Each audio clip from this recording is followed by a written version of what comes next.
반갑습니다. 법과 정치 문제풀이를 담당하고 있는 정영주입니다.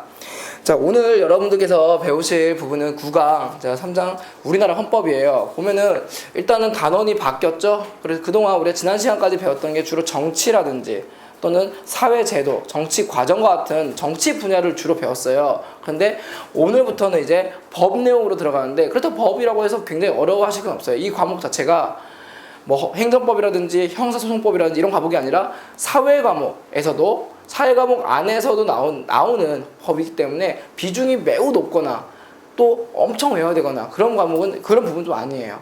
다행히 여러분들께서 아셔야 될 부분은 헌법에 대해서 기본적인 개념과 헌법에 해당하는 종류들, 그리고 기본권이라든지, 그리고 헌법이 어떻게 발달되어 왔는지 이런 과정 정도만 단계별로 익히시면은 문제를 푸시는데 크게 어려움이 없을 것으로 판단됩니다. 자, 그래서 하나씩 문제를 풀면서 일단 익혀나가도록 할게요. 우선 첫 번째로 보셔야 될 게 99년 국가직 문제인데 2번부터 보세요. 자, 다음 자료에서 찾을 수 있는 우리나라 헌법 개정의 가장 큰 특징입니다. 여기서 가장 중요한 게 헌법 개정이에요. 우선 헌법이라는 내용을 보게 되면은 헌법 자체가 법의 최상위법이고, 그리고 원래는 이제 다른 법에 비해서 뭐 만드는 과정이라든지 또는 개정하는 과정이 쉽지가 않아요. 하지만 이제 자료 보시면 아시겠지만은 헌법 개정에 대한 내용들이 나오면서 우리나라가 이제 계속 개헌을 하게 되거든요. 그래서 우리나라 헌법 개정을 이런 자료를 보면서 어떻게 변화했는지 또 의미한 바가 무엇인지를 묻는 문제입니다. 자, 보겠습니다. 자, 기본적인 내용을 보게 되면요, 1차 개헌, 2차 개헌, 3차 개헌, 5차, 6차, 7차인데 실제로 우리나라 같은 경우는요 9차까지 개헌이 완료가 되었어요. 그리고 이제 보통 우리나라 이제 헌법을 볼 때 개헌을 하는 과정에서 가장 중요한 게 국민투표와 같은 과정을 거쳐서 보통 개헌을 해야 되는데, 현재 여기 자료에서 보게 되면은 국민투표에 대한 어떤 과정이 잘 안 나와 있어요.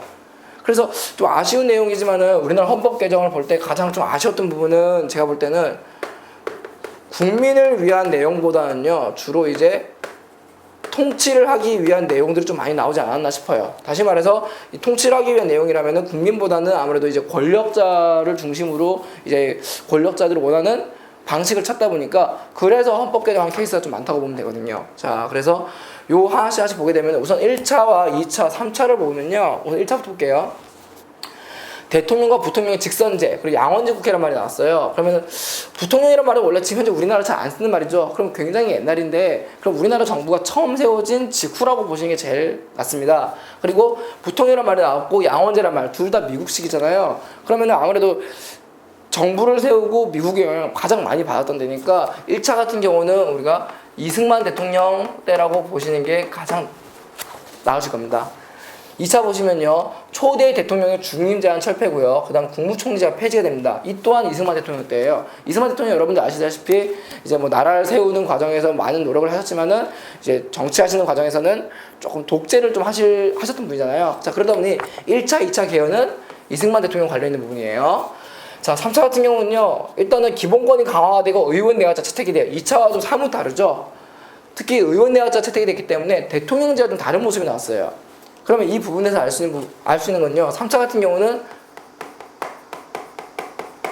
윤보선 대통령 때, 그리고 장면 내각 때라고 보시면 됩니다. 그러니까 이승만 대통령이 있었던 시기, 즉 4.19 혁명 이후라고 보시면 되고요. 그리고 이제 5차, 6차, 7차는요 모두 묶을게요. 모두 묶으면은 박정희 대통령 때예요. 대표적인 게 박정희 대통령이 5.16 군사정변을 통해서 이제 정권을 잡고 의원내각제가 아니라 대통령제로 채택을 했죠. 그런 과정에서 시간이 지나면서 사실 박정희 대통령이 보통 60년대부터 해가지고 70년 끝까지 가잖아요. 그 과정에서 대통령에 대한 삼선 금지 규정을 완화합니다. 어떻게 보면 이게 독재를 하기 위한 하나의 방법이 될 수 있겠죠. 그러면서 7차 개헌 때 간선제라든지 그리고 구속적부 심사제라든지 이런 것들 폐지함으로써 이제 대통령의 권한을 강화시켰던 시기라고 보시면 돼요. 자, 그러면은 여기에 대한 가장 큰 특징을 보겠습니다. 우선 첫 번째, 1번은요 선진국에 비해서 개정의 빈도가 낮은 게 아니라 매우 높았죠. 두 번째, 국민투표의 절차를 거쳐서 개정한 적이 없네요. 그렇죠. 세 번째는 국민의 기본권이 강화된 방향 개정되었다. 알 수가 없지요. 자, 그럼 정답은 4번이겠네요. 자, 보겠습니다. 자, 아까 말씀드렸지만은 국민투표 제도는 있어요. 이렇게 5차 때요. 근데 실제로 국민투표를 통해서 법을 개정한 절차는 거의 드물었다 보시면 됩니다. 자, 그리고 아까 말씀드렸지만은 이 헌법 개정의 가장 아쉬운 점은 국민을 위한 목적이 아니라 통치 구조를 바꿈으로써 어떤 집권 연장 목적이 좀 강했다는 점. 대표적인 사례가 여기 보시게 되면은 초대 대통령의 중임 제한 철폐 요구라든지 이 문제라든지, 그리고 7차 개헌 보게 되면요, 대통령의 연임 제한 규정 철폐라든지 이 두 가지를 보고 알 수 있는 부분이 바로 집권 연장을 목적으로 했다고 알 수 있습니다. 자, 그래서 정답은 4번이 되겠습니다. 다음 문제 들어갈게요. 자, 다음 문제 보시면 우리나라 헌법에서 3차, 5차, 7차에 대한 내용을 찾는 겁니다. 자, 우리가 아까 했던 문제 그대로 하겠습니다. 3차 같은 경우가 가장 큰 특징이 의원 내각제를 했다는 점입니다. 의원 내각제요. 그리고 5차, 7차 같은 경우가 대통령에 대한 권한을 강화시킨 내용들이거든요. 자, 그러면은 이미 썼는데 지워야겠네요. 자, 보세요. 자, 이 순서대로 봤을 때 3차 같은 경우가 이승만 대통령 이후 장면 내각이라고 보시면 될 것 같고요. 그 다음에 5차와 7차 같은 경우가 우리 흔히 말하는 박정희 대통령 때라고 보시면 됩니다. 특징은요, 5차 때 대통령 직선제를 통해서 어떤 권력을 잡을 수 있는 바탕을 만들고요, 7차 때 대통령의 권한을 강화를 시키는 겁니다. 아시겠죠? 자, 그래서 정답이 기역, 디귿, 니은으로 됩니다. 자, 그래서 4번 문제도 쉽게 넘어갈 수 있네요. 자, 6번 보겠습니다. 6번 문제는 2007년 6월에 쓰는 그 수능 평가원 문제예요. 그래서 차근차근 보셔야 됩니다. 자, 가부터 읽어드릴게요. 72년 유신헌법 아래의 4공화국에서 대통령은 연임 제한 없이 국민의 직접 선거로 구성된 통일 주체 국민회의에 선출되었다. 이것은 국회의원 정수의 전체 인원의 3분의 1에 해당하는 수의 국회의원 선출하였고, 정기 국회 회기는 단축되었고 시기가 단축되었고요. 대법관을 포함한 모든 법관을 대통령이 임명하였다. 그럼 전체적으로 이건 유신헌법 내용이죠. 1970년에 있었던 유신헌법을 통해서 박정희 대통령이 독재를 하게 된 상황을 얘기하는 겁니다. 자, 그 다음 나와보세요. 자, 87년 9차 개헌을 탄생한 제6공화국은 국민이 직접 선거를 통해서 5년 단임의 임기를 갖는 대통령을 선출하고, 국무총리는 대통령 보좌하며 행정각부를 통할하게 한다. 또한 국회의 권한을 강화하였고 사법권의 독립을 제고하고 헌법재판기관의 권한을 확대하였다. 자, 이건 6공화국, 우리가 흔히 말하는 그 6월 민주항쟁 이후라고 보시면 됩니다. 그러니까 전두환 대통령 마지막 때죠. 전두환 대통령에서 노태우 대통령으로 바뀔 시즌을 보시면 됩니다. 자, 그래서 가하고 나에 대한 특징을 간단히 말씀드리면은, 가는 아까 말씀드렸지만은 유신체제예요. 대통령의 모든 권한이 집중됐던 때고, 나 같은 경우는 오히려 삼권 분립이 좀 확실해졌죠. 그래서 권력이 분산됐다 보시면 됩니다. 그래서 문제 보시면은 이러한 정치체제에 대한 설명으로 옳은 문제를 찾는 거예요. 옳은 문제예요. 자, 보겠습니다. 그럼 우선 정답부터 보고 말씀드릴게요. 자, 정답 우선 3번이고요. 자, 우선은 가 1번, 2번, 4번, 5번은 틀렸잖아요. 가 같은 경우 대통령 권한이 엄격한 삼권 분립이 안 됐죠. 이게 여기서는요. 자, 여기서 안 됐다는 점 보시면 되고, 2번 보세요. 가의 경우, 유신체제의 경우 의회 구성 방법이 다원화되어 입법 활동이 활성화된다. 아니었죠. 보통요, 이 과정에서 보게 되면요, 자, 우선 1번, 2번 같은 경우가 방금 말씀드린 박정희 대통령 때의 유신체제예요. 그럼 이 당시에는 가장 큰 특징이 대통령의 권한이 강화가 됐던 시기거든요. 그럼 자연스럽게 입법부 입장에서는 활동을 하기가 굉장히 어려울 때예요, 이때가. 자, 그럼 3번은 우선 답이고요. 4번, 5번 보겠습니다. 4번, 나의 경우 국무총리가 국정 운영 중심으로 내각과 의회를 주도한다. 자, 아니죠. 국무총리 역할은요, 대통령을 보좌하는 역할이에요. 보좌하는 역할. 그렇죠. 자, 그래서 5번 보시게 되면은 나에 비해 가는 국회가 국민에 대한 정치적 책임에 민감한 정부 형태. 자, 보세요. 정치적 책임에 민감하다는 얘기는 뭐냐면요, 두 가지 뜻을 갖고 있어요. 하나는 그냥 대놓고 말씀드리면 의원내각제예요. 그리고 두 번째는요, 의원내각제라는 말 자체가 의회가 좀 강화되는 케이스잖아요. 그렇기 때문에 정치적 책임에 민감하다는 얘기는요, 변화 속도가 좀 빠른 편이에요. 하지만 가체제를 보게 되면, 유신체제를 보게 되면요, 변화 속도가 빠를 수가 없겠죠. 왜 그러냐면은 대통령의 모든 권한 집중되다 보니까 똑같은 방식으로 쭉 가게 되거든요. 그래서 국민에 대한 어떤 정치적인 민감도가 좀 둔하겠죠, 이때는요. 자, 3번 보게 되면요, 나의 경우 정답인데 국정의 연속성이 떨어질 수 있는 단점을 가지고 있다. 자, 무슨 말이냐? 연속성이 떨어진다. 바로 단임제. 저 보통 대통령 선거를 보게 되면요, 미국 같은 경우는 4년이에요. 우리 같은 경우는 5년이거든요. 그러면 겉보기에는 우리가 좀 더 많잖아요. 하지만 차이가 뭐냐면은 4년이지만 미국은요, 중임이 가능해요. 그러면은 대통령이 정말, 미국 대통령이 사고 치지 않는 한은 한 8년까지는 대통령을 유지할 수 있거든요. 다시 말해서 중장기적인 정책을 운영할 때는 중임제를 통해서 지속적으로 정책을 끌고 나갈 수 있는 특징이 있습니다. 반면에 우리나라는 5년이거든요. 하지만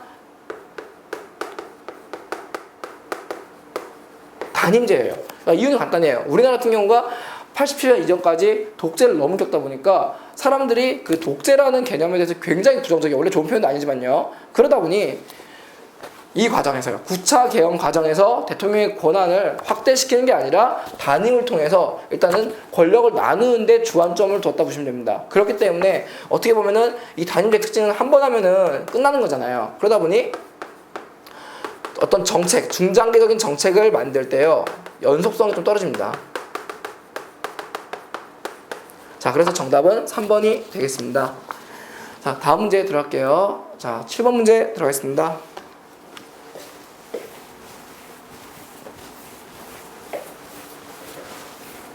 자, 밑줄친 기억, 니은에 대한 설명으로 옳지 않은 겁니다. 자, 그래서 기억, 니은 잘 보세요. 자, 기억. 근대 입헌주의헌법이에요. 자, 체크하시고요. 근대 입헌주의헌법.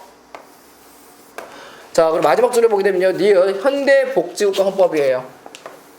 자, 읽어드릴게요. 자, 근대 입헌주의헌법은 국가의 법체계와 질서, 국가 권력의 근본 조직 작용, 그리고 국민의 기본권 보장에 대한 내용을 정하였다. 이 헌법은 자본주의 발달 과정에 나타난 빈곤과 빈부격차 심화 등의 문제로 계층 갈등이 심해지자 현대복지국가 헌법을 확장되었다. 이런 내용입니다.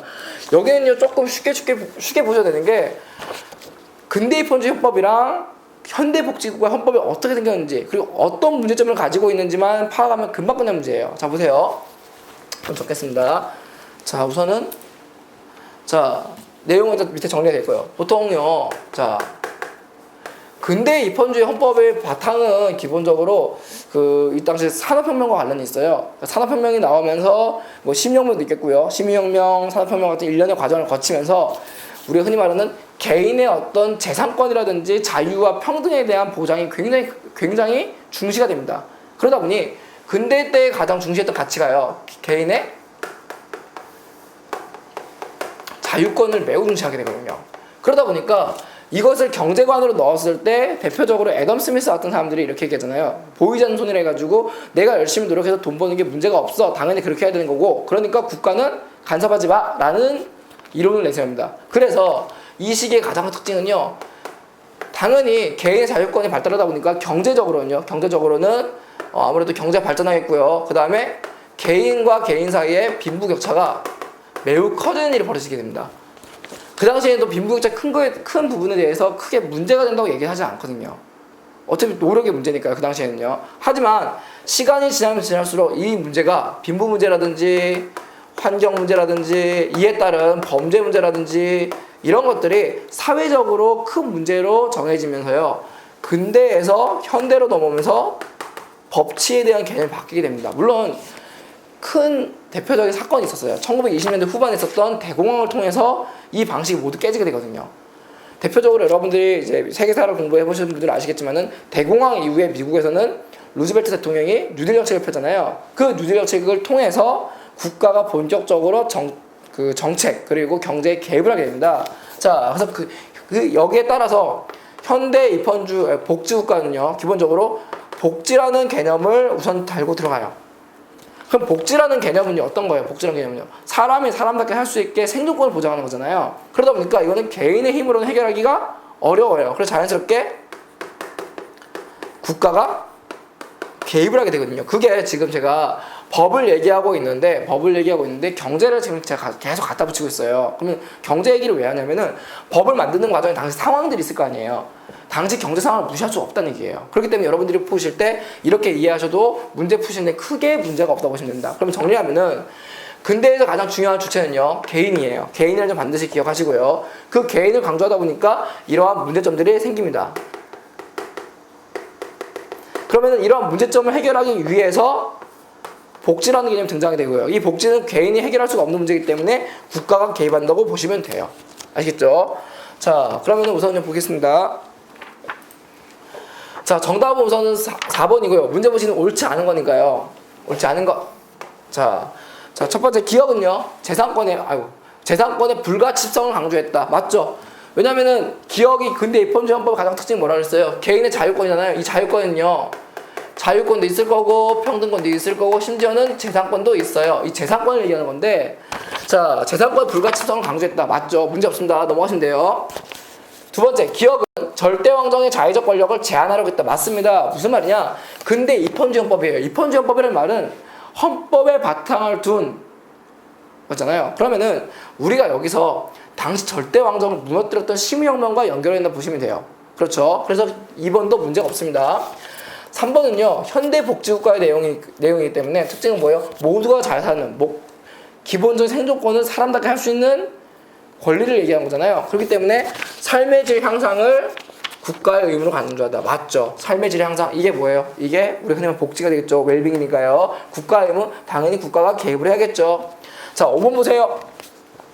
기업이 됐든 니이 됐든 모두는요, 바로 인간 존엄성 실현을 기본 이념으로 하고 있다. 맞죠? 인간 존엄성을 바탕으로 만들어진 법입니다. 전부 다. 다만 4번 보세요. 기업은 니은보다 실질적 평등을 중시한다. 자, 우선 봐야 될 게 있어요. 실질적 평등. 우리가 전에 정치할 때 배웠잖아요.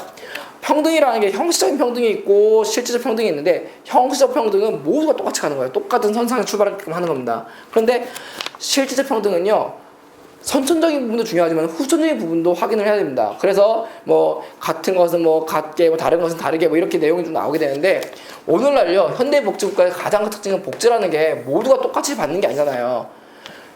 부자나 잘 사는 사람들은 복지가 그렇게 필요가 없을 수도 있어요. 하지만 그렇지 않은 사람들이 복지가 필요하기 때문에 이 복지라는 개념은 모두에게 적용되는 게 아니라 필요한 사람들에게 적용이 되는 거라고 생각하시면 됩니다. 그래서 이 복지라는 개념을 적용시켰을 때는요,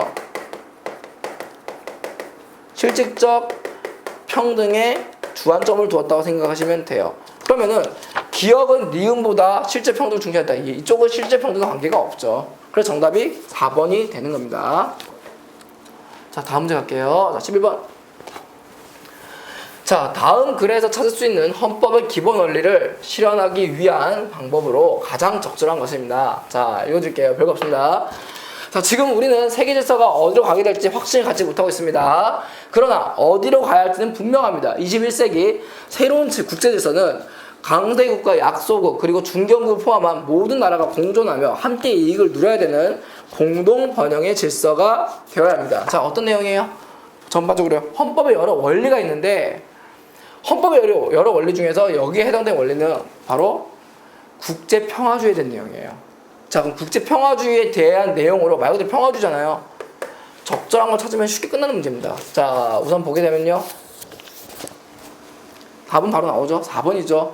자, 그래서 1번 보게 되면요, 군사를 강화한다, 안 되죠. 그 다음에 지역 분쟁 개입한다, 안 되고요. 그 다음에 강대국에 대항하기 위해, 아니죠. 대항의 목적은 아니잖아요. 그리고 5번 보시게 되면은 인권 탄압 국가에 대해서는 빈곤국을 할지라도 인도주의적 지원을 중지한다, 아니죠. 됐죠. 대표적으로 북한 같은 경우가 인권 탄압 국가에 해당되잖아요. 하지만 이제 빈곤할지라도 우리는 지원 다 해주잖아요. 인도주의적으로. 그죠? 자, 다음 문제 들어가겠습니다. 자, 13번 문제예요.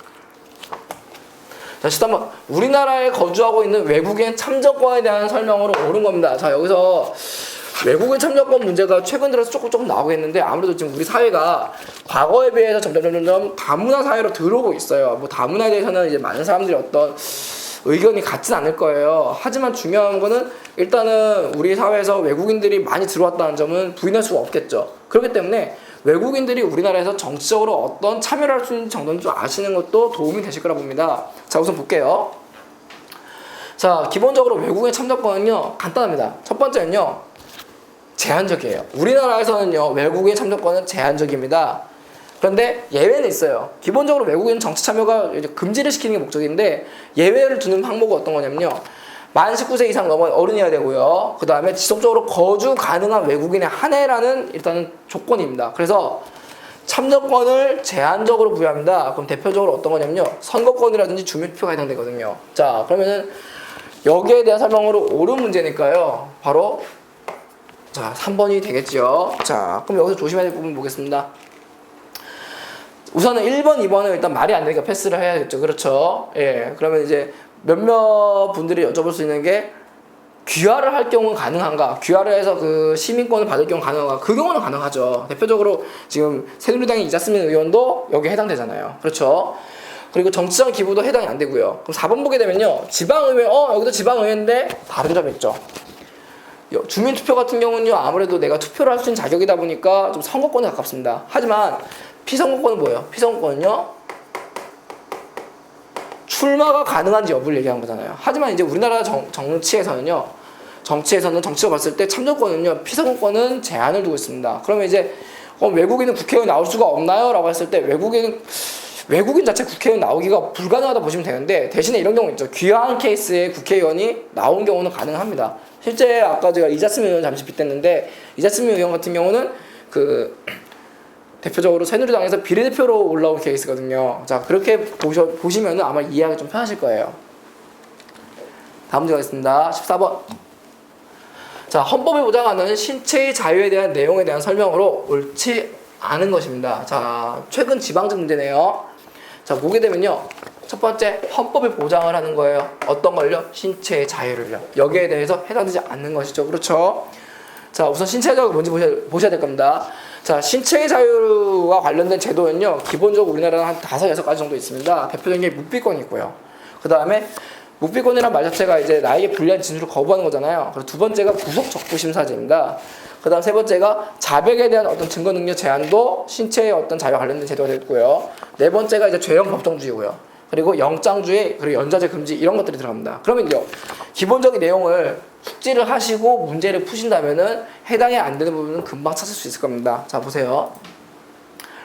자, 우선 정답 3번이고요. 자, 1번부터 보겠습니다. 모든 국민은 항상 형사상 자기에게 불리한 진술을 강요당하지 않는다. 아까 말씀드린 묵비권에 해당되겠죠. 그 다음에 두 번째, 누구든지 체포 구속을 당할 때에는 적부의 심사를 법원에 청구한다. 구속적부 심사제가 되겠죠. 자, 3번 넘어가시고요. 4번. 정식 재판에 있어서 피고인 자백이 피고인이 불리할 경우에는요, 이를 유죄의 증거 삼거나 이유로 처벌할 수 없다. 뭐 마찬가지입니다. 그런데 3번 보세요.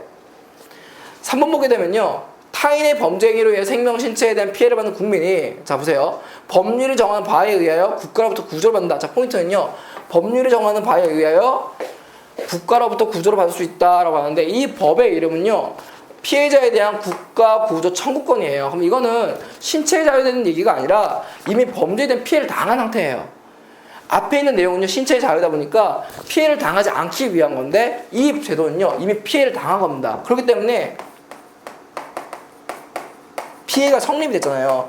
여기에 대해서 국가에서 보상을 해달라고 얘기하는 겁니다. 그래서 국가에서 보상을 해야 되는 상황이기 때문에 이건 청구권이 들어갑니다. 그래서 유일하게 신체의 자유에 대한 권리는 1번, 2번, 4번인데 3번만 이제 청구권이 들어간다 보시면 돼요. 됐죠? 자, 다음 문제 들어가겠습니다. 자, 15번 문제 보겠습니다. 자, 우선 15문제 보게 되면요, 2년 전 경찰직으로 나온 문제인데, 문제 내용 보시면요, 약간 수능에서 나온 문제 유형과 좀 유사해요.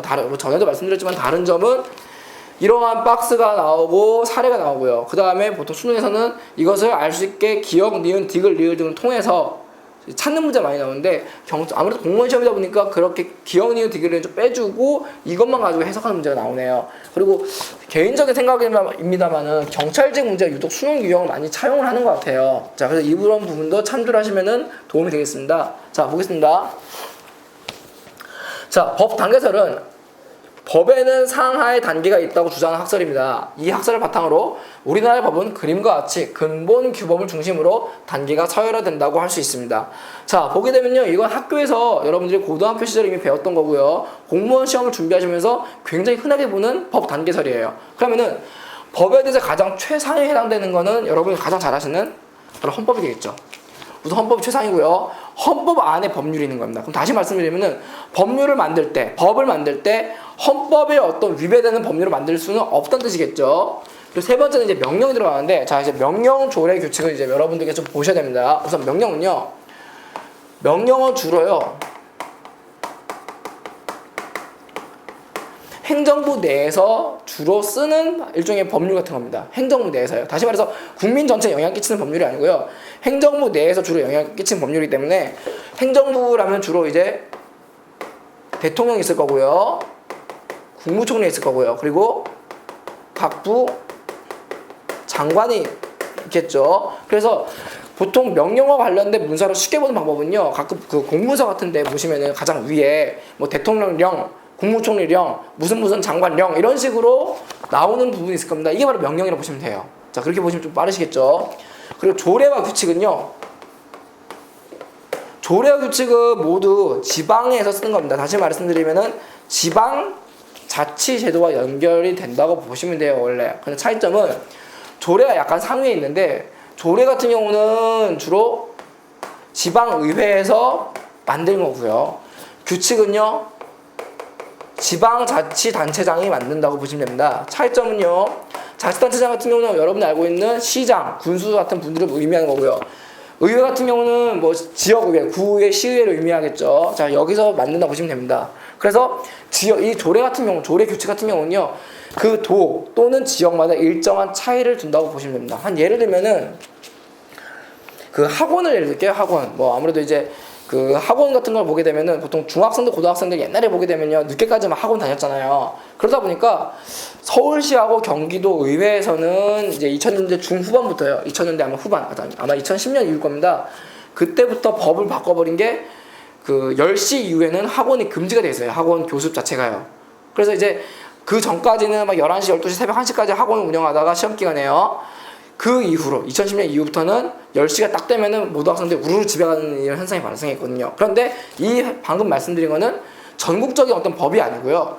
방금 말씀드린 서울시와 경기도에서만 일어나는 한정적인 얘기예요. 그렇기 때문에 방금 말씀드린 이런 학원 교습 금지법 같은 경우는 지역 조례를 통해서 만들어졌다 보시면 됩니다. 대표적으로 이제 충청도 지역, 천안 이상 넘어가시게 되면은 이 지역 같은 경우는 11시, 12시까지 하는 것 같아요. 그렇게 보시면 됩니다. 이유는 지역마다 도의회에서 정한 조례가 다르기 때문이죠. 자, 그러면은 이를 통해서 어쨌든 문제에서는요, 헌법과 명령에 대한 얘기니까요. 자, 법률도 있고요. 여기에 대해서 옳은 것을 찾는 겁니다. 자, 보세요. 정답 우선 3번이고요. 자, 보겠습니다. 자, 1번. 기업은 모든 국가에서 기본권 보장을 위해 성문의 형태로 이루어진다. 자, 성문의 형태로 이루어진다. 이게 틀린 겁니다. 왜 그러냐면요, 모든 국가에서는 그렇지 않아요. 어떤 국가는 성문 형태가 많이 되어 있지만 헌법이요, 어떤 국가는 성문 형태가 안 되어 있는 것도 있어요. 대표적으로 지난번에 우리가 지난 강의 때 배웠던 미국과 영국 같은 영미법 같은 경우는요, 보통 이제 판례 중심으로 가잖아요. 그래서 이런 나라 같은 경우는요, 불문헌법 국가라고 보시면 됩니다. 불문헌법 국가. 자, 그래서 1번 같은 경우는 아니고요. 자, 2번 보세요. 니은의 제정은, 자, 법률의 제정은 국회의원의 일반 정족수로 의결하면 확정된다 이러면 하는데, 이거 되게 약간 좀 오해를 할 수 있는 어휘거든요. 그러네, 맞아요, 땡 하면은 틀려요. 자, 왜 그러냐? 이유는 두 가지로 좀 말씀드리겠습니다. 첫 번째는요, 저도 문제를 보면서 약간 좀 갸우뚱했던 부분이긴 한데, 말 자체는 문제가 없습니다. 전혀 문제가 없어요. 하지만 의결은 모두가요, 일반 정족으로 하는 게 아니고요, 일반 의결이 분명히 있고요, 그 다음 특별 의결이 분명히 있습니다. 사안에 따라서요. 그리고 다르게 해석을 하게 되면요, 일반 의결 정족수만 가지고 의결하는 게 아니고요, 그 일반 의결 정족수라는 게 보통 제적의원의 2분의 1이잖아요. 하지만 이것만 가지고 통과되는 게 아니라 참석하는 의원들, 출석하는 의원들에게도 2분의 1이 또 필요해요. 그렇기 때문에 일반 의결에서 의결하면 아니라 추가로 알파가 더 붙는 겁니다. 그래서 보통 이번 내용을 조금 보충드리면요, 첫 번째는 일반적인 의결도 분명히 있습니다. 하지만 특별 의결도 분명히 있다는 점 생각하셔야 되고요. 두 번째는 일반 의결에 대한 정족수 중요하죠. 일반 의결 정족수가 뭐예요? 제적 인원의 2분의 1이잖아요. 하지만 이거 가지고 통과시키는 게 아니라 플러스 추가로 뭐가 필요하다? 출석한 의원의 과반이 또 필요해요. 그렇죠. 그렇기 때문에 이번 내용은요, 지금 요 부분이 지금 빠져있다 보시면 됩니다. 됐죠? 자, 3번 정답이고요. 자, 넘어가시면 되고요. 3번 내용은요, 지금 방금 얘기했던 이 3번 보기 내용 전체가요, 헌법 107조 2항 내용을 그대로 가져온 겁니다. 그래서 정답이 된다 보시면 되고요. 자, 4번 같은 경우는요, 자, 국민의 자유와 권리는 디귿을 통해서 이루어져야 된다. 명령은 아니죠. 예. 기본적으로 자유와 권리에 대한 제한이잖아요. 제한이 들어가잖아요. 그럼 이 경우는요, 일반적으로 법률을 통해서 이루어집니다. 물론 그 안에 헌법을 통해서 이루어진 경우도 있지만요, 일반적인 개념 내용에서는요, 법률을 통해서 이루어진다 보시면 됩니다. 자, 다음 문제 들어가겠습니다. 자, 보세요. 16번. 자, 우리 헌법상의 국제평화주의와 국제법에 대한 설명으로 옳지 않은 겁니다. 아까 우리가 했던 부분이죠? 했던 부분이고 지난해에 나왔던 겁니다. 내용 되게 쉬워요, 여기는요. 그래서 내용 크게 여기는 깊게 들어가실 부분은 없고요. 왜냐면 내용 자체가 국제평화주의 국제법이기 때문에 기본 틀은 간단해요. 뭐 침략하지 말자 뭐 이런 얘기 주로 할 거고요. 그 다음에 국제법 관련해서 나중에 따로 배우겠지만요, 이 단어는 따로 뒤에 나와요. 하지만 간단히 설명드리면은 그 국제법의 가장 아쉬운 점이요, 일단은 강제 구속력이 없어요. 그래서 권고사항에 좀 가깝다는 점만 좀 이해하시면요, 문제 빨리 풀 수 있습니다. 자, 보세요. 자, 우선 치고 들어갈게요. 자, 일단 정답 바로 2번 나오네요. 옳지 않은 건데요, 1번, 3번, 4번 다 맞는 내용이에요. 따로 설명할 거 없는 것 같아요. 근데 2번 보세요. 국제연합은 유엔이죠. 침략에 대한 정의를 세계의 인권선언을 통하여 천명하고 있으며, 네, 그렇습니다. 넘어가시면 돼요. 세계의 인권선언은, 자 보세요, 이게 중요합니다. 세계의 인권선언은 법적 규범력을 가진다는 것이 헌법재판소의 판례이다. 아니에요. 법적 규범력은 못 가집니다, 이게. 보통요, 아까 말씀드렸지만은 법적 규범력 갖고 싶다 하더라도 국가별로 상황이 모두 다르잖아요. 그러다 보니까 국제법의 가장 큰 맹점이 국제법이랄 수 있지만은 개별 국가에 대한 법적 구속 처벌이 없어요. 이런 부분이 가장 좀 아쉬운 부분이 되겠죠. 자, 그래서 정답은 2번이 됩니다. 좀 어렵게 생각 안 해도 됩니다. 자, 17번 보겠습니다. 우리나라 헌법 개정에 대한 정부 형태의 변화에 대해서 옳은 것은 보세요. 자, 우선은 이 문제는요, 하나씩 가시죠. 하나씩. 자, 우선 1번. 자, 52년 1차 개헌에 의하여 대통령 직선제에서 대통령 간선제로 전환되었다. 자, 뭐가 문제인지 보겠습니다. 우선요, 우리나라 정부 형태를 보게 되면요, 재헌 헌법이 있고요. 그 다음에 1차, 2차부터 해서 9차까지 가게 되는데, 여러분들께서 집중적으로 보셔야 될, 공무원 시험 집중적으로 보셔야 될 파트는요, 바로 이승만 정권 때 1차, 2차 있겠죠. 그리고 박정희 정권 때 나오던 5차, 6차에 7차겠습니다. 그리고 기타 등등을 볼 수 있는 게 이제 9차 개헌 정도로 보시면 되거든요. 자, 보게 되면은 우선 재헌 헌법을 통해서 나오게 된 거죠. 1948년 첫 재헌 헌법을 통해서 나오게 된 거는 이승만 정권 때이고요. 간선제예요. 그래서 간선제를 통해서 만들어졌기 때문에 요거 체크 반드시 하셔야 되고요. 자, 그러면은 1번 내용은요, 1차 개헌에 의해서 대통령 직선제에서 대통령 간선제로 전환되었다. 아니죠. 자, 무슨 말이냐? 개헌이란 말은 헌법을 개정하는 거예요. 그러면 개정한다는 얘기는 이미 헌법에 있는 상태를 의미하잖아요. 그래서 재헌 때, 처음 헌법을 만들 때는 그냥 간선제예요. 그냥 가시면 돼요. 그런데 1차 개헌 때 헌법을 뒤집어야 되잖아요.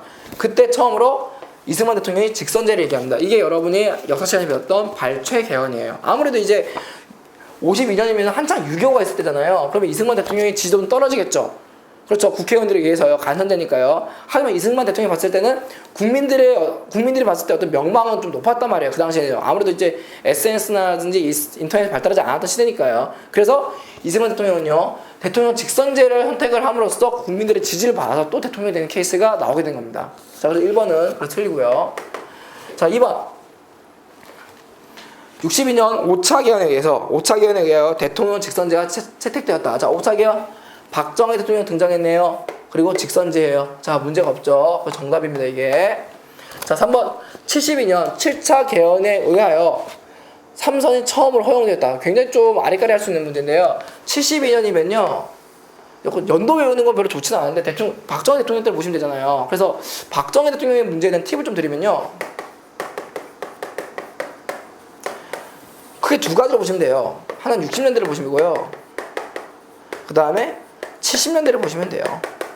그러니까 60년대 내용은 이제 역사적으로 봤을 때 정치 경제가 이제 본격적으로 발달하던 시기예요. 뭐 우리나라 같은 경우는 박정희 대통령이 이때 쉽게 말해 산업화도 하고 막 이런 과정을 얘기하고 베트남 파병도 가고 이런 내용 나오거든요. 그래서 경제가 발달하던 때인데 이때 박정희 대통령 인기가 매우 높았을 것이에요 아마. 그죠? 그러다 보니까 박정희 대통령 인기가 높다 보니까 박정희 대통령 입장에서는 대통령을 한 번에 끝내고 싶지 않겠죠. 두 번, 세 번 하고 싶었겠죠. 그러다 보니 60년대에 대한 헌법 개정은요 주로 그 박정희 대통령이 독재를 하기 위한 준비 과정에 대한 헌법이 나와요 주로. 알겠죠? 됐죠? 그런데 70년대 가게 되면 본격적으로 독재를 하잖아요. 그렇죠? 그게 대표적으로 유신 헌법이 되겠습니다. 그러면은 7차 개헌 보시게 되면요. 아까 여기 나오지만요. 간선제를 바꾸죠. 그죠? 간선제를 바꾸고 대통령 직위를 매우 강화시킵니다. 실제로 유신 헌법을 했으니까요. 그러니까 3선이 처음으로 허용됐던 시기는 7차가 아니라 6차로 보시는 게 나을 겁니다. 됐죠? 자, 그 다음에 4번 보세요. 87년 9차 개헌에 의하여 대통령 단임제로 개정되었고 맞아요. 맞습니다. 여기까지 맞아요. 문제 없어요. 자, 선거인단에 의한 간선제. 아, 이게 틀렸네요. 대통령 단임제랑요 9차 개헌 특징은요 바로 직선제예요. 여기 선거인단에 대한 간선제 요거는요 당시에 전두환 대통령이 처음으로 정권을 잡을 때 했던 거예요. 그러니까 9차가 아니라 8차 개헌으로 보시는 게 맞습니다.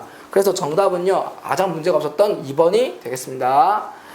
자, 그 다음에 약간 좀 단어를 살짝 바뀌게 되는데요. 뭐 크게 바뀌는 건 아니고요. 이제 본격적으로 헌법에 대해서 이제 그 세부적인 법들을 배울 거예요. 자, 보게 되면은 여기 단어에서는요.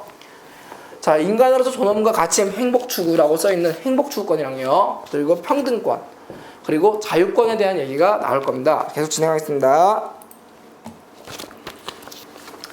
자, 우선 2번 보게 되면요. 다음 내용과 가장 관계있는 기본권이에요. 자, 문제 보게 되면요. 기본권의 종류가 나오겠네요.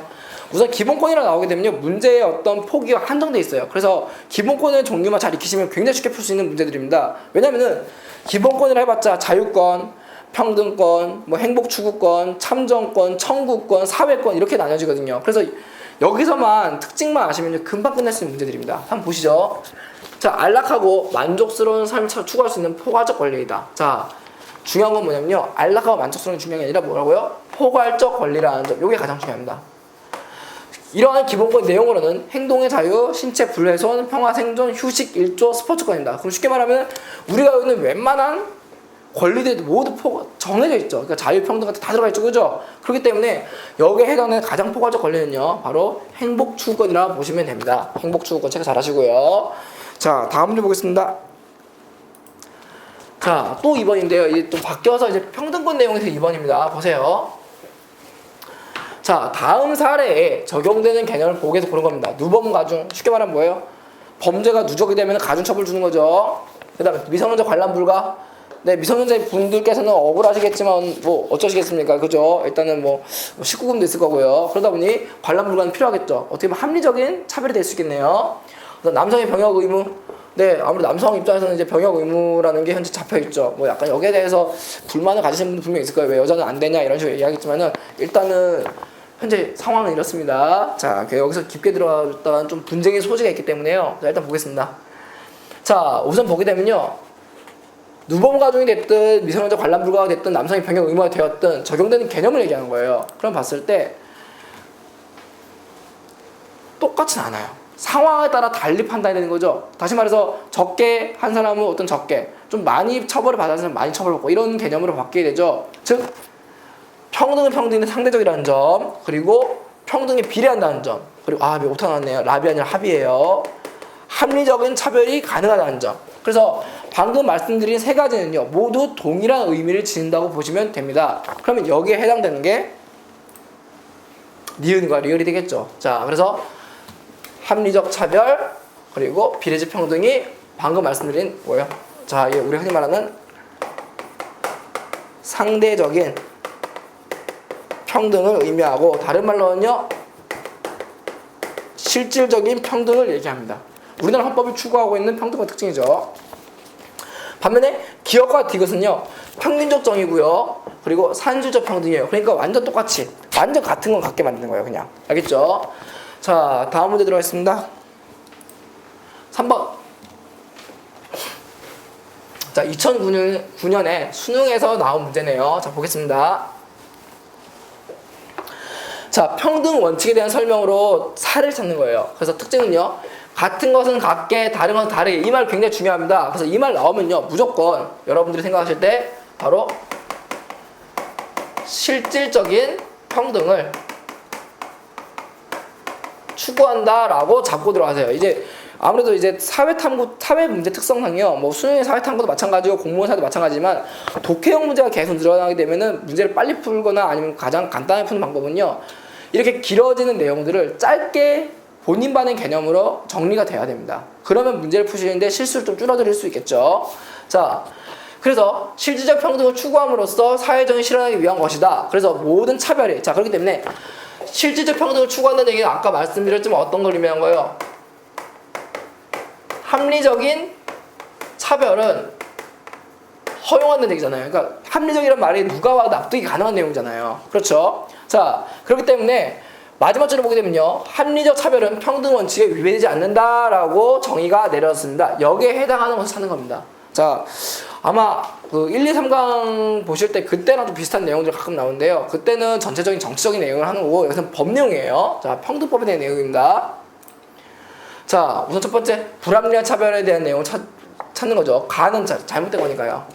그쵸? 자, 요거죠. 우선은 여성의 생리휴가를 주는 거, 네, 이거는 뭐예요? 실질적 평등이 맞잖아요. 왜냐하면 남성이 월경을 하는 건 아니니까요. 그렇죠? 그리고 이제 리을 보게 되면요, 19세 미만 미성년자에게 유흥주점 출입을 금지하는 거 당연한 거잖아요. 뭐 예를 들어서 초딩들한테 막 술 먹자고 할 수는 없잖아요. 그렇죠? 자, 반면에 니은과 디귿 보세요. 니은 보게 되면 남성에게 육아휴직을 허용하지 않는 것, 이런 거 있잖아요. 남자니까 일하면 되지 무슨 육아휴직이야, 여자는 뭐 육아를 하면 되잖아, 이렇게 말씀하실 수 있겠지만은 사실 그 출산이라든지 육아라는 개념은요, 그 남녀 모두 책임이에요. 그러다 보니까 이거는 어떻게 보면 남성에게 육아휴직을 허용하지 않는 것 자체가 평등 원칙에 위배된다고 보시면 됩니다. 그 다음 디귿, 이혼한 여성에 대해서 재혼을 일정 기간 금지하는 것, 이거는 성별차별이죠. 야, 이러면 법으로 나면 진짜 큰일 나죠. 자, 그 다음 보겠습니다. 자, 자유권과 기본권에 대한 내용이네요. 자, 1번, 국민의 기본권 중에서 특히 가장 오래된 권리로서 수동적 권리이며 또한 헌법에 조항이 없다고 해서 침해받지 않을 권리입니다. 자, 간단합니다. 가장 간단하게. 자, 보세요. 자유권 얘기예요. 점차적으로요. 자유권 얘기. 자, 우선 1번인데 우선 여러분 보셔야 될 게, 자유권이란 말이 시민혁명 이후로 등장하는 권리예요. 그러다 보니 자연스럽게 가장 오래되었죠. 그리고 시민혁명 이후에 등장한 권리다 보니까 국가가 나를 왜 당연히 해줘야 되는 거거든요. 그럼 본인이 움직일 필요가 없겠죠. 그렇기 때문에 수동적이에요. 그리고 기본적으로 헌법에 있든 없든 간에 쉽게 말하면 경시하면 안 되는, 무시하면 안 되는 권리입니다. 즉 어떤 권리냐면요, 굉장히 포괄적. 자, 그렇기 때문에 1번이 정답입니다. 2번 정치적 기본권은요, 내가 정치에 참여할 수 있는 여부를 가늠할 수 있는 권리이기 때문에 능동적이에요. 어떤 참정권 얘기가 되겠죠. 도덕적이게 하고요. 그리고 청구권은요, 청구권은 나중에 많이 나올 겁니다. 청구권은요, 쉽게 말하면 다른 기본권을 실현시키기 위해서 청구권이라는 걸 발동을 시키는 겁니다. 쉽게 말하면 수단적 권리예요. 그러니까 청구권 그 자체는 목적이 될 수가 없어요. 그렇죠? 그렇기 때문에 본인이 원하면 등장하게 된 적극적 권리가 되기도 하고요. 자, 생존권적 기본적이요. 생존권, 쉽게 말하면 뭐예요? 생존권이란 말은요, 사람답게 살 수 있어야 될 권리가 되겠죠. 그럼 사회권에 가깝습니다. 복지 관련된 내용이니까요. 그래서 이거는 적극적 권리에 들어갑니다. 그래서 정답이 1번이 되겠습니다. 자, 3번 보세요. 밑줄친 이 법들을 통해 보장하고자 하는 기본권에 대한 설명으로 옳지 않은 겁니다. 아이고, 별표 3개네요. 자, 보세요. 자, 이 법은요, 생활이 어려운 자에게 의료급여를 실시함으로써 국민보건 향상과 사회복지 증진에 이바지함을 목적으로 한다라고 써 있습니다. 그리고 두 번째는요, 이 법은 노인이 후손의 양육과 그리고 국가 및 사회 발전에 이바지해야 하는 점 고려하여 생활이 어려운 노인에게 기초노령연금을 지급함으로써 노인의 생활 안정을 꾀하고요. 그 다음에 복지를 증진시키는 법을 목적으로 한다라고 써 있습니다. 자, 그러면은 이 기본권은 어떤 기본권이냐? 바로 생활권적 기본권이랍니다. 어떻게 보면은 이거는 인간의 존엄성을 유지하기 위한 기본권이라고 보시면 되겠죠. 그러니까 생활권적 기본권이란 말이요, 이게 엄밀히 말하면은 좀 사회권에 가깝다 보시면 사회권이에요. 그냥 사회권을 이해하시는 게 가장 빠릅니다. 특징은요, 이 사회권을 이 법들을 보게 되면 사회권 내용을 보게 되면요. 보시면 아시겠지만은 생활이 어려운 자라고 이미 자격 한정이 돼 있죠. 그리고 노인이라는 말로 자격 한정돼 있죠. 그렇죠. 그러다 보니까 가장 특징은 뭐냐면요. 모두에게 해당되는 게 아니라 본인들에게만 해당되는 개별적 권리예요. 그런데 가만히 있으면 얻을 수 있는 게 아니라 내가 나서야 얻을 수 있는 권리가 되잖아요. 그렇기 때문에 뭐예요? 적극적 권리라는 점이죠. 됐죠? 그래서 이를 우리가 국가에 의한 자유라고 우리가 얘기합니다. 자, 문제 보게 되면요. 옳지 않은 거잖아요. 자, 정답 4번의 이유가요. 1번, 2번, 3번, 5번은 방금 얘기했듯이 이렇게 보시면 돼요. 특히 이제 아직 말씀을 안 드린 게 개별적 권리고 적극적 권리이기 때문에 당연히 실질적 평등과 연결되겠죠. 문제가 없어요. 그런데 5번 보게 되면요. 자본주의 모순을 극복하는 과정에 등장한 기본권 맞잖아요. 보통 우리가 흔히 말하는 사회권이라는 개념이 뭐 때문에 나온 거예요? 복지라는 것 때문에 등장했잖아요. 그럼 복지가 왜 등장한 거예요? 바로 당시에 자본주의 문제점이었던 뭐 대표적으로 대공황이라든지 이런 문제점, 뭐 빈부격차 문제라든지 이 문제를 해결하기 위해 등장한 권리라고 아까 말씀드렸습니다. 근데 4번은요. 헌법에 열거되지 아니한 권리도 보장된다. 이건 뭐예요? 포괄적 권리죠. 이거는 자유권을 생각하시면 될 거예요. 자, 그래서 정답은 4번이 됩니다. 자, 다음 5번 문제 들어가겠습니다. 자, 5번 문제 보세요. 다음과 관련 깊은 내용을 보기에서 고른 겁니다. 자, 대국 교육직 문제고요. 난이도는 좀 무난하네요. 자, 신체의 자유라고 함은 법률과 적법 절차에 의하지 아니하고는 신체 안정성과 자율성을 제한 또는 침해당하지 않는 기본권을 말한다. 끝났네요. 자, 신체의 자유에 대한 기본권이죠. 그렇죠. 자, 그럼 여기에 관련 없는 거 찾으면 되잖아요. 정답은요? 자, 신체의 자유를 보장받기 위한 제도인데요. 고문 금지는 연좌제 금지에 해당이 되겠죠. 그렇죠. 그러니까 금방 끝나는 문제예요. 국교부인은 뭐냐면요. 우선 언론 검열 금지는 아시니까 넘어갈게요, 그냥. 근데 국교부인은 뭐냐면요. 국교란 말이 국가에서 지정된 종교거든요. 우리 이거 없잖아요. 우리 국교가 없잖아요. 그렇죠. 그래서 우리나라는 국교로 부인해요. 인정하지 않는다는 얘기예요. 그렇죠. 그러면 이거는 말은 그렇듯한데요. 신체적 자유랑은 관련이 없어요. 그러니까 이건 종교적 보세요. 종교적인 자유를 의미한다 보시면 됩니다. 종교 자유를 의미하는 거기 때문에 이거는 이제 쉽게 말하면 사회권에 가깝습니다. 됐죠? 자, 다음 문제 보세요. 자, 이제 9번 문제네요. 자, 국가에 대해 어떤 보호, 생활수단의 제공을 요구할 수 있는 적극적 권리를 묶인 겁니다. 자, 포인트는요. 국가에 대해 보호, 생활수단 제공을 요구할 수 있는 포인트지만요. 적극적 권리란 말이 제일 중요하네요. 그렇죠? 자, 보호, 생활수단에 대한 요구. 자, 첫 번째요. 자, 이거는 쉽게 생각하면 되겠네요. 자, 보세요. 기업. 자유롭게 거주 이전할 권리. 이거는 하시면 돼요. 그냥 국가에 대한 어떤 그런 개념은 아니잖아요. 그냥 하시면 됩니다. 그래서 기업은 국가에 대해서 요구할 수 있는 정도는 아니죠. 니은 인간다운 생활할 권리 국가에 요구할 수 있습니다. 그렇죠. 사람들에게 할 수 있는. 그리고 교육을 받을 권리. 그렇죠. 이것 또한 국가에 요구할 수 있습니다. 다만 교육을 받을 권리 같은 경우는요. 내가 원하는 교육을 마음대로 받을 권리가 아니고요. 국가가 정한 의무교육이 있어요. 거기에 따라가는 권리예요. 됐죠? 자, 깨끗한 환경에 생활할 권리 마찬가지입니다. 문제 없죠? 그러면 정답은요? 자, 사회권에 대한 얘기니까 정답은 4번이 됩니다. 자, 그래서 지금 9강 이렇게 마무리가 되었습니다. 지금 보시면 아시겠지만 생각보다 그렇게 많이 막 힘들거나 또는 부담스럽거나 어려운 내용은 아닐 거라 생각이 듭니다. 그래서 가장 중요한 거는요. 일단은 오늘 내용은 다음에 10강 때도 배우겠지만 오늘 내용은 주로 헌법에 대한 아주 기본적인 내용과 헌법을 통해서 기본권이 이런 식으로 구성되어 있다고 간단하게 이제 좀 스캔하듯이 설명되었다 보시면 되거든요. 다음 시간부터 이제 참정권 배우면서 좀 더 다른 기본권에 대해서도 익힐 수 있는 시간 가지면 되겠습니다. 자, 오늘 강의 들으시는 대단히 수고 많으셨습니다. 감사합니다.